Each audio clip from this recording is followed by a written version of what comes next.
Utawala wa nchi uko chini ya wananchi. Ibara ya 8 ya katiba ya Jamhuri ya Muungano, hatujaitendea haki ibara ya 8. Tunaona watu wanakuwa hawagusiki, wanafanya wanachotaka. Anasema mimi nimeamua kuanzia leo mtafanya hiki. Mimi nimeamua, nchi hii ni yako, ni nchi yetu hii. Sasa hivi wengine wanasema father, useme hivyo hutafika nyumbani leo, utaishia njiani.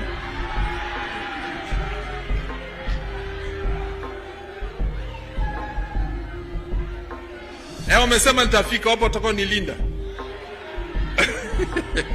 Sasa sikilizeni jamani, tuache kuchukua nafasi za Mwenyezi Mungu. Hawa watu hawa wameumbwa kwa sura na mfano wa nchi hii, ni ya Mungu na wamekabidhiwa hawa wote, sio wewe peke yako. Ibara ya 8 ya katiba ya Jamhuri ya Muungano wa Tanzania, wananchi ndio chanzo, chimbuko la mamlaka na utawala wa nchi.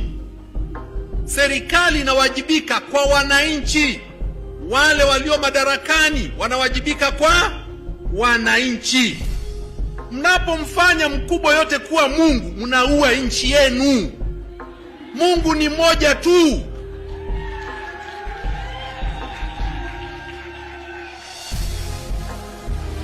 Mungu ni, wengine wote ni binadamu na wako chini ya raia. Tanzania tumepotoka. Viongozi tumewapa, hata sisi mnatupa nafasi kubwa. Sisi tuna kazi kubwa hapo altarini. Tukija huku kuhesabu sadaka, tuko chini yenu. Huo kweli ni mgumu kusemwa, lakini nyinyi wa Katoliki tuufie huo. Na kweli kuna watu mtakufa kwa hilo. Ukilisimamia huko salama.